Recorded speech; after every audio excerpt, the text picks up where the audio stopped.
So we are now reaching the before start items and procedures. We have done everything prior to that with the pre-flight, and we would now prepare for pushback. Now we have our own pretty cool built-in pushback tool that you can use. However, since this tutorial is 100% procedure based for the pilot flying, so for us, as well as some other additional things from the pilot monitoring, we want to put our focus on what's happening inside the flight deck. So for today's demonstration, we're going to be using better pushback. We're just going to pre-plan the pushback. Ground to cockpit. Plan acknowledged. Call me through the menu when you're ready. And whenever we are ready, we will go ahead and request the pushback tug to connect. For the before start items, we just want to make sure and let you know that this procedure is based off of 90% about of the cases that people will follow. There are of course going to be certain options such as ground air starts, so without the APU bleed, or cross bleed starts, APU, all that good stuff, which is something we're not going to be covering in this video, but potentially something in the future with something like an expert series or something like that. So for today's case, we're really just following the 90% of the cases procedures, which is pushback, engine startup, and all that stuff. So with that in mind, what we're going to do, the first thing we're going to do is we're going to pressurize the hydraulics. We did earlier get clearance to do so because all ground personnel are away from the airplane, and what we normally do is we pressurize the right hydraulic system first, wait for the fault light to extinguish. Once that is done, we then pressurize the center electric hydraulic pumps, the left demand electric pump, and then the center air demand pumps. Once those are all selected to auto, you will notice that the hydraulic electric C2 pump fault light still illuminates, and this is simply because of load shedding. The APU can only do, or can only have so much load on it that it does shed a few systems during its time, and the C2 pump is one of those. For the fuel panel, we're going to make sure that all the main fuel pumps are selected to on, that the associated pressure lights extinguish, and if we have fuel in the center, which we normally would get a ICAS, which we have here, and we have at least 10,000 pounds or 4,800 kilograms in the center tank, we would apply the center fuel pumps as well and verify that the pressure lights also extinguish. Again, the same concept as the electric hydraulic C2 pump. The APU can only take so much load, and therefore the right center pump is shed, and you'll see the press lights still illuminate.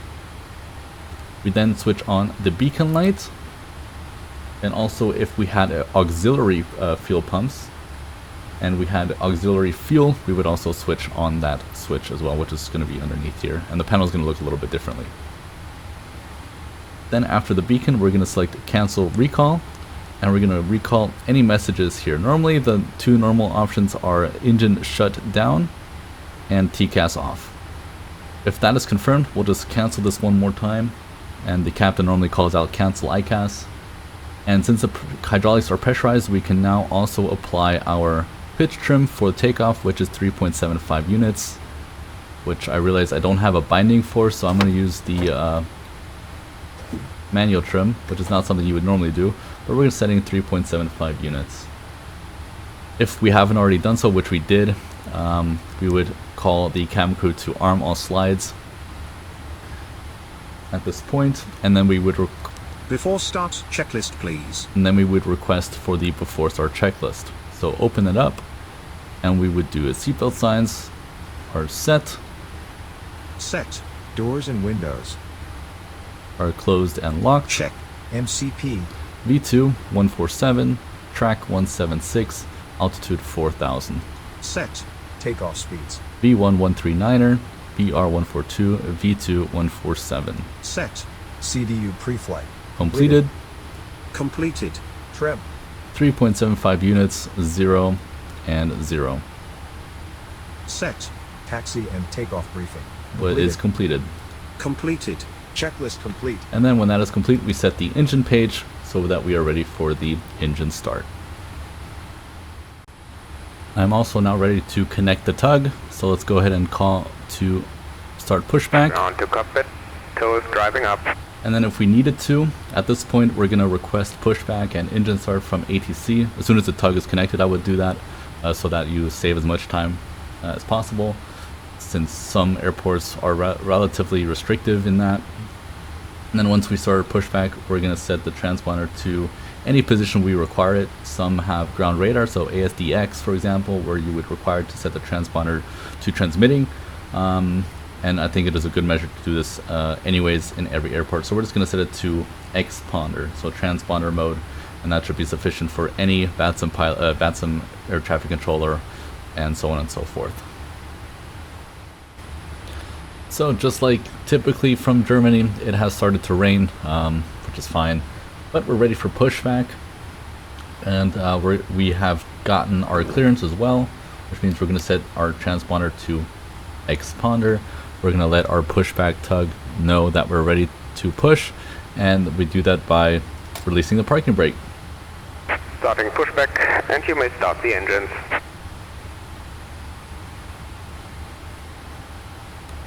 Perfect. So the engine start procedure. Till next time. Thanks. So the engine start procedure for the 777 is dependent on what engines you have now, and also of course the airline options and the way the airline deals with this. With GE engines of any type, so any GE engines for the 777, you always have to do a single engine start. So you start engine number 2 first. When engine number 2 is started, you start number 1 first. For Pratt & Whitney and Rolls-Royce engines, you can start both engines at the same time. And that is exactly what we'll do today. So let's go and select number 2 first, then number 1. Once we see positive N2, we'll apply the fuel control switches to run. And both engines should be able to start simultaneously, again for Pratt & Whitney and Rolls-Royce engines. In the future, if we do decide to make an expert series on this, we'll most likely also cover manual engine starts and how those are done. But for now, we're sticking to the 90 to 99% case. Both engines are started once the red line of the EGTs disappear. And sometimes the generators don't kick in automatically or immediately. This is normal procedure. Just click, select it off, select it back on, and it should run. Operation complete. Please set parking brake. Disconnecting tow. Stand by.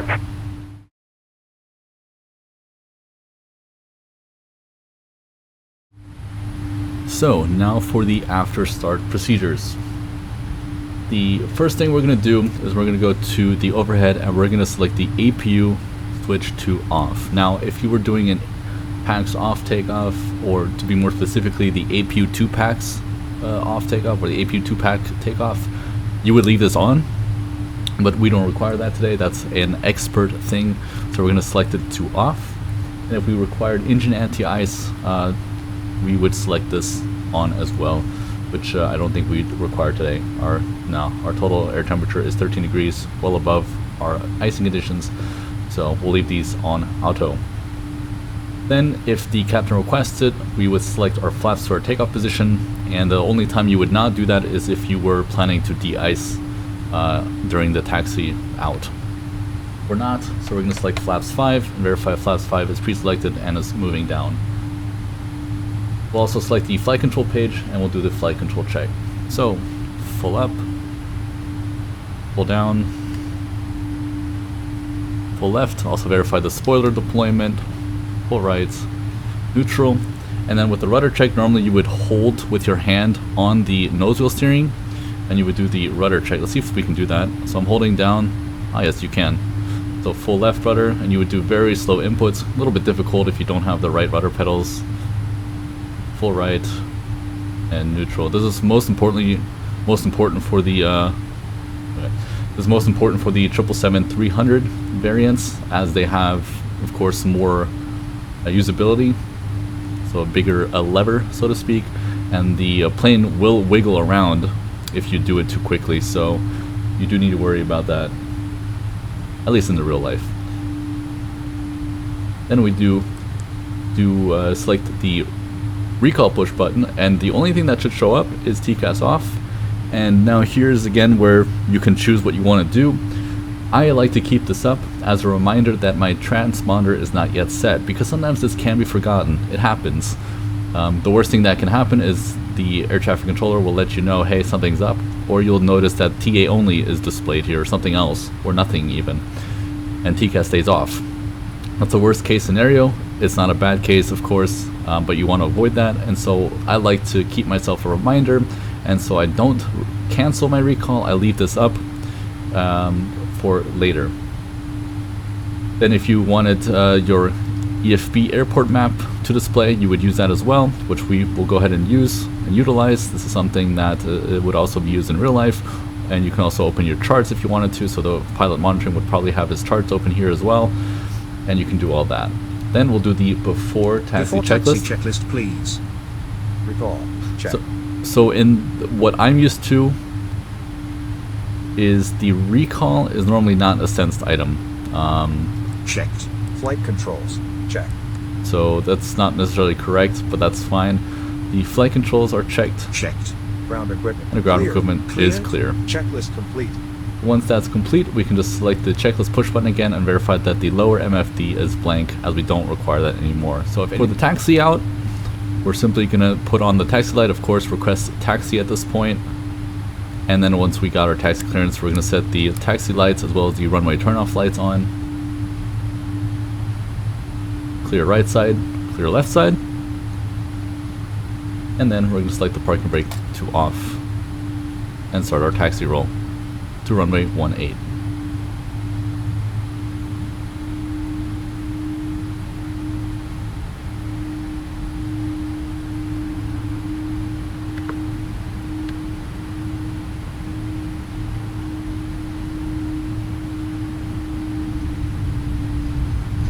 Now, of course, during taxi there are certain things we can consider, which we'll go into more detail if we ever make an expert series tutorial, and that is things like warm-up or ice shedding, so engine ice shedding, things like that. So we would do run-ups and all that good stuff, as well as de-icing. De-icing we do plan on covering even without an expert version. That'll be a separate video just in case you ever run into that problem or into that requirement.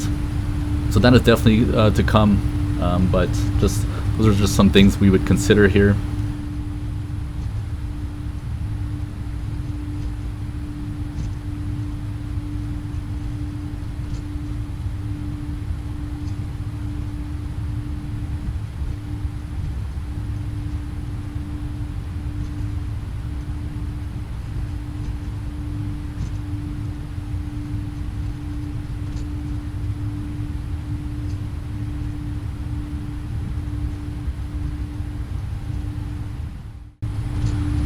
So as we approach the runway, we would do some last minute checks. I'm going to go ahead and set the weather radar on my side, and then terrain also as desired by the pilot monitoring, for example. And then we do the before start checklist. Before takeoff checklist, please. Takeoff checklist, of course. Checklist complete. There we go. Takeoff checklist complete. And then as we approach the runway, we want to confirm that we're heading to the correct runway, which we are, runway 18. And that pretty much concludes our before start items before we line up. Then we would also do a departure briefing real quick.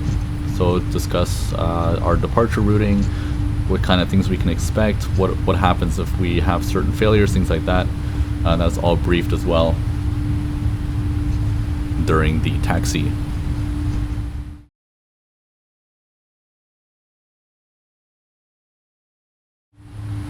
So last thing for this video, we're gonna do the lineup, and there are some things we need to check. We are clear to line up, so let's go ahead and do so.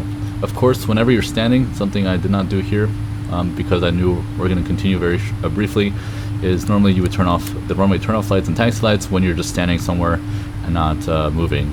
These are the indicators for that you're about to move, just as an FYI. Now that we're ready to move, release the parking brake, we'll set the lights. And for lineup, I'm going to go ahead and set the nose lights on as well, and the strobe lights on.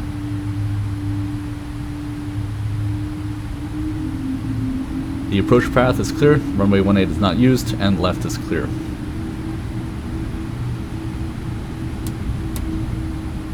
We'll also set the transponder to TARA, and we can now see that the ICAS is now blank, so I am good with that. Approaching 18.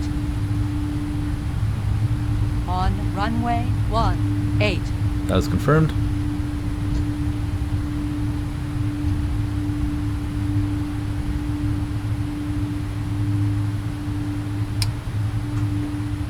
Alright, so we're lined up, and normally what you do during the lineup is check a few things. We would check the weather scan, so when the weather radar is on, we would check the kind of weather that is around us. You would check the terrain the same way, and check the fuel on board. We do have a minimum takeoff fuel of 140 tons today, which we are well above, so we're good to go and we can continue the departure. Normally you would also insert this as your first waypoint fuel on board. I went ahead and put it in here. We're now at 146, I'm going to say. So you can do that as well and log your fuel, which we will also cover. So that is the end of this part 4. In the next part, we're going to be covering takeoff, climb, as well as the different altitudes where we would expect to do different things. For example, 10,000 feet is one good example, transition altitude. And then we'll cover the cruise phase as well. So we'll see you there.